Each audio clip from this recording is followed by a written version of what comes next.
Please, I do not politicalize Kuya Rodelio Daguman. With all due respect, stop politicalize Kuya Rodelio. You know, this is what I'm gonna say to you, Cedric Mariano, even his followers. Wag nyo ganunin si Kuya Rodelio Daguman. Because, he is non-political. For me, I just wanna say to all of you, please stop politicalize Kuya Rodelio Daguman. Even Sangkay Janjan, Romeo TV Vlog, Nino Barsaga, including Jam Magno. Please, all of you, do not politicalize Kuya Rodelio Daguman. Like I said, even for my archenemy, Paulo Cruzada, even Teacher Alexandra Pagkalinawan, including my archenemy at Teacher Alexandra Pagkalinawan and Paulo Cruzada, Gina Sejo and Jeffrey Asejo. All of you should stop politicalize. About the cerebral palsy, like Kuya Rodelio Daguman is still politicalized anyway. He's not related to politics. Miggy Labitag was right. Can all of you just shut up? Do not talk about politics. All of you. Kuya Rodelio is a cerebral palsy. Like for example, Lawrence Villawan and Paula Colin Nunez, John Garcia, and Sir Paulo Cuva. 4 of them are cerebral palsy. They are non-political. They are non-partisan. Cerebral palsy are non-partisan. Why all of you even criticize Kuya Rodelio Daguman that he is related to politics? Stop politicalize Kuya Rodelio. I'm ashamed to his brother, to his siblings, to his sister who is married a foreigner, an American, even the others, even the relatives of Kuya Rodelio Daguman. Have a shame. Do not politicalize the person doesn't do anything to all of you. Like I say to all of you, mahiya naman kayo. Huwag kayo puro politics. You're politicalized Kuya Rodelio Daguman. I always politicalize anyway with the history of EDSA People Power Revolution. I talk that to Nanay Net and Mommy Ellen. But I do not talk to the cerebral palsy who are related to politics. For me, this is not really nice to treating Rodelio Daguman, to politicalize him that what he said before, you politicalize that person, and what you're saying, this is not really nice. That account of Kuya Rodelio Daguman together with Sara Duterte, that's not really him. As I was told by Roylan Marlang, hindi po yan si Kuya Rodelio. Hindi po yan siya. You know that. It's really offended when you bully someone. If you bully anybody, it has to stop. Like you, Cedric Mariano, you're focusing in drawing and arts. You said to me, uso kasi mag-move on. Do not bully Kuya Rodelio Daguman.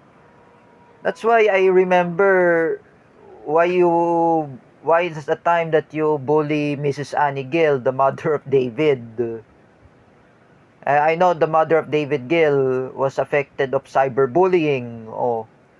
including David Gill and even his family members. But right now, unlike them,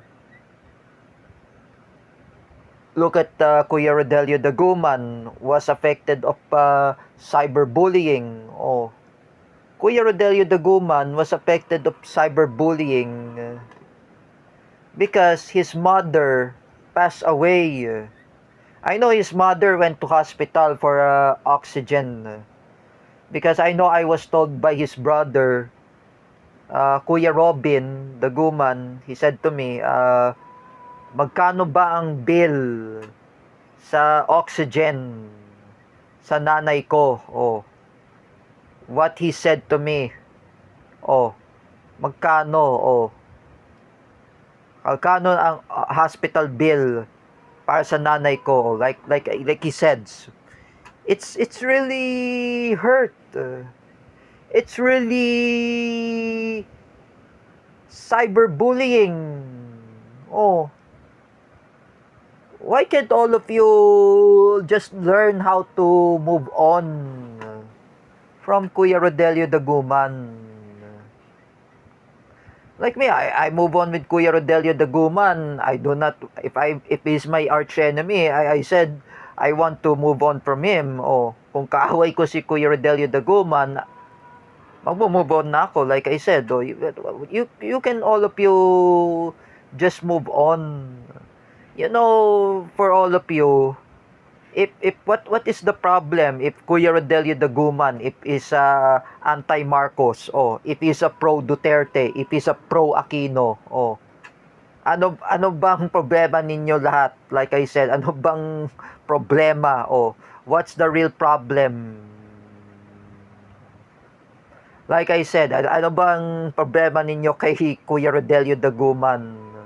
What's the problem? If he's anti-Marcos, if he's a pro-Duterte, you know, like I said before, when Kuya Rodelio Daguman was a kid, he was a cerebral palsy. He saw in the street, in EDSA People Power Revolution, hundreds of people are saying magkaisa. And also, what I remember, magkaisa, handog ng Pilipino.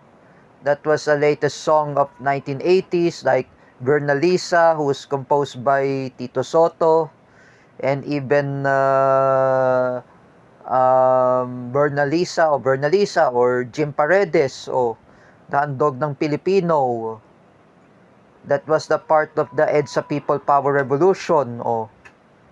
Rodrigo Duterte was also participate the EDSA People Power Revolution in Davao City. But Rodelio Daguman or Kuya Rodelio is participating in EDSA People Power Revolution. If he is anti-Marcos, if he is a pro-Duterte, if he is anti-Marcos, or if he is pro-Aquino, just let him be. Hayaan mo na siya, like I said. Let's always want to realize in history in the past. Let him be. Pabayaan mo na lang siya, like I said. You know, it's really cyberbullying. If I'm saying that Kuya Rodelio Daguman doesn't do anything to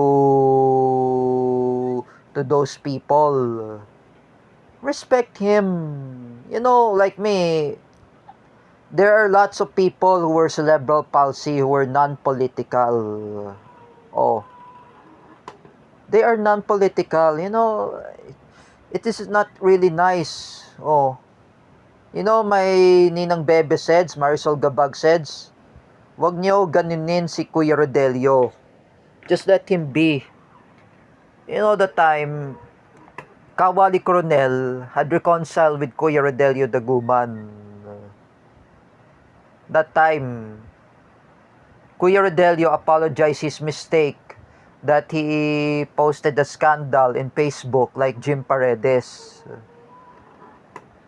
He realized his mistake. Alam ni Kuya Rodelio ang mali niya. Like I said, he knows what his mistake is. He knows what he made, lots of consequence what he did. Oh, and he apologized. Oh, like me, for example, Kuya Rodelio Daguman cursed me bad words sa PI, in Tagalog, profanity words. When Ninang Bebe had chat my mom, she saw the screenshot of Kuya Rodelio Daguman. He was attacked by followers of Cedric Mariano. Yeah, I said I do not realize that he was being attacked. Oh, he was being bashed on Messenger, or in Facebook. I know, my mom says to me, wag mo kausapin si Kuya Rodelio Daguman. Oh, but me, at the time, I never forgive him. So, the time I forgive Kuya Rodelio Daguman, um, the time I forgive him, I remorse Kuya Rodelio Daguman that I learned how to forgive him. He apologized to me. He says, what was Kuya Rodelio Daguman says, I always to be resilient. Oh, naging resilient na ako. Like I said, I just learned how to apologize. So he said to me, humingi na ako ng pasensya sa inyo. Oh, ako ang may kasalanan. Oh, what he said to me. Oh, and Kuya Rodelio Daguman says, ako ang may mali, o minura kita, like I said, and he says about the bad words, and I say to him, I learn how to apologize, but he learned to apologize, but I forgive him too. Why I forgive Kuya Rodelio Daguman? I forgive him. I do not judge him. I said, I learned how to forgive him. While I was learning how to forgive him, I forgive him. Oh, I do not fight with him. I do not argue with him. I learn how to forgive Kuya Rodelio Daguman, because me, I respect cerebral palsy. I respect cerebral palsy like all of us. We have to respect. You know, for Kuya Rodelio Daguman, he doesn't want resilient. He doesn't want defiant. I know. It's really reflection. Those, the followers of Cedric Mariano who are Marcos loyalists, who are planning to bash Kuya Rodelio Daguman. What's the problem? If he's anti-Marcos, if he's a pro-Duterte, if he's a pro-Aquino, like I say to all of you, ano bang problema ninyo kay Rodelio? What is the problem about Kuya Rodelio? Oh, it's really defiant. This is resilience. This is a reflection to everybody. Oh, you should not bash Kuya Rodelio Daguman like this. You know, all of you, when there is a people with cerebral palsy, like Kuya Rodelio Daguman, what's the problem? Oh, this is resilience. Oh, Kuya Rodelio Daguman is not related to politics. Even his siblings, even his brother, Robin, Kuya Robin, they don't like politics. Just like Miggy Labitag, just like Nanay Ningning, they don't like politics. Like I said, ayaw nilang mga political. Like I said, you know, it's really nonsense. Oh, you know, for Kuya Rodelio Daguman, he is non-political. He's busy in his work in Muntinlupa City Hall, in Alabang. As I'm saying to everyone, to the followers of Cedric Mariano, even I am saying to all of you, you tell Cedric, just stop. Make talent with Cedric. Focus on talent of Cedric Mariano. Focus on, like I said, you know, Cedric, focus on your talent. Focus on your blog, like Bill Galang. Or focus on your talent of drawing and arts, just like just like the talent of Sir William Ducut. O if focus like that, Cedric. For me, Cedric, do not harass Kuya Rodelio. He's a cerebral palsy. I know we have like lots of autisms. We respect cerebral palsy. We have to respect.